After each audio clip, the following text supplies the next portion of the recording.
Hi friends, spicy വേൾഡിൻ്റെ പുതിയൊരു വീഡിയോയിലേക്ക് എല്ലാവർക്കും സ്വാഗതം. ഞാനിന്നിവിടെ ഒരു സ്പെഷ്യൽ ചിക്കൻ കട്ട്ലറ്റിൻ്റെ റെസിപ്പിയാണ് ചെയ്യാൻ പോകുന്നത്. അതിനായിട്ട് എന്തൊക്കെയാണെന്ന് നമുക്കൊന്ന് കണ്ടു നോക്കാം. കട്ട്ലറ്റ് തയ്യാറാക്കാനായിട്ട് ഞാനിവിടെ കുറച്ച് ചിക്കൻ ഉപ്പും മുളകും മഞ്ഞളും ഇട്ട് ഒന്ന് മാഗ്നേറ്റ് ചെയ്ത് ഫ്രൈ ചെയ്ത് വെച്ചിട്ടുണ്ട്. അതൊന്ന് ചെറിയ കഷ്ണങ്ങളാക്കി വെച്ചിട്ടുമുണ്ട്.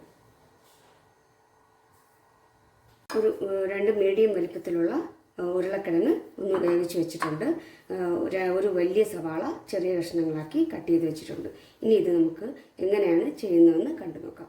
വേവിച്ച് വെച്ചിരിക്കുന്ന ഉരുളക്കിഴങ്ങ് നമുക്കൊന്ന് സ്മാഷ് ചെയ്തെടുക്കാം. ഞാനിവിടെ 2 കഷ്ണം ബ്രെഡ് എടുത്ത് വെച്ചിട്ടുണ്ട്. ഇത് നമുക്കൊന്ന് പച്ചവെള്ളത്തിലൊന്ന് ഡിപ്പ് ചെയ്ത് ഒന്ന് നന്നായിട്ടൊന്ന് ഞെക്കിപ്പിഴിഞ്ഞെടുക്കാം. ഇതുകൂടെ നമുക്ക് ഈ ഉരുളക്കിഴങ്ങിലേക്ക് ഇട്ട് കൊടുക്കാം. ഇതിലേക്ക് സവാള ചേർത്ത് കൊടുക്കാം. ചിക്കൻ, കുറച്ച് മല്ലിയില, എരിവിനാവശ്യമായിട്ടുള്ള മുളക് പൊടി, 1/2 സ്പൂണ് മഞ്ഞൾപ്പൊടി, 1/2 സ്പൂണ് ഗരം മസാല, ആവശ്യത്തിനുള്ള ഉപ്പ്, ഇതെല്ലാം കൂടി ചേർത്ത് നന്നായിട്ടൊന്ന് മിക്സ് ചെയ്തെടുക്കാം. എല്ലാം ഇവിടെ മിക്സ് ചെയ്തെടുത്തിട്ടുണ്ട്. ഇനി നമുക്കിതിൽ നിന്ന് കുറേശ്ശെ എടുത്ത് കട്ട്ലറ്റിൻ്റെ ഷേപ്പിലേക്ക് ആക്കിയെടുക്കാം.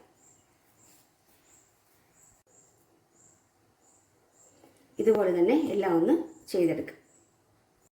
എല്ലാം തന്നെ ഞാനിവിടെ ഷേപ്പ് ചെയ്തെടുത്തിട്ടുണ്ട്.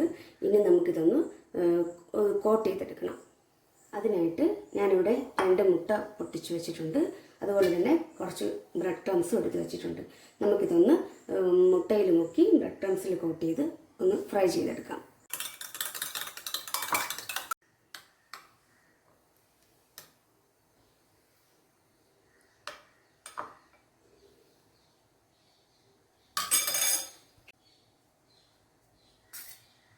എല്ലാം തന്നെ ഞാനിവിടെ കോട്ട് ചെയ്തെടുത്തിട്ടുണ്ട്.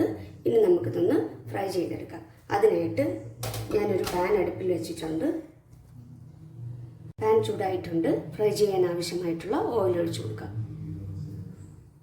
ഓയിൽ ഇവിടെ ചൂടായി വന്നിട്ടുണ്ട്. നമുക്ക് ഓരോന്നായിട്ട് ഓയിലിലേക്ക് ഇട്ട് കൊടുക്കാം.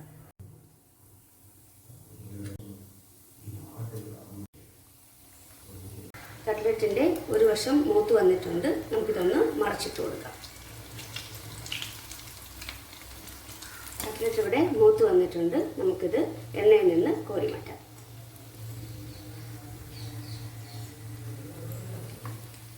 ക്രിസ്പി ആയിട്ടുള്ള സ്പെഷ്യൽ ചിക്കൻ കട്ട്ലറ്റ് ഇവിടെ റെഡി ആയിട്ടുണ്ട്.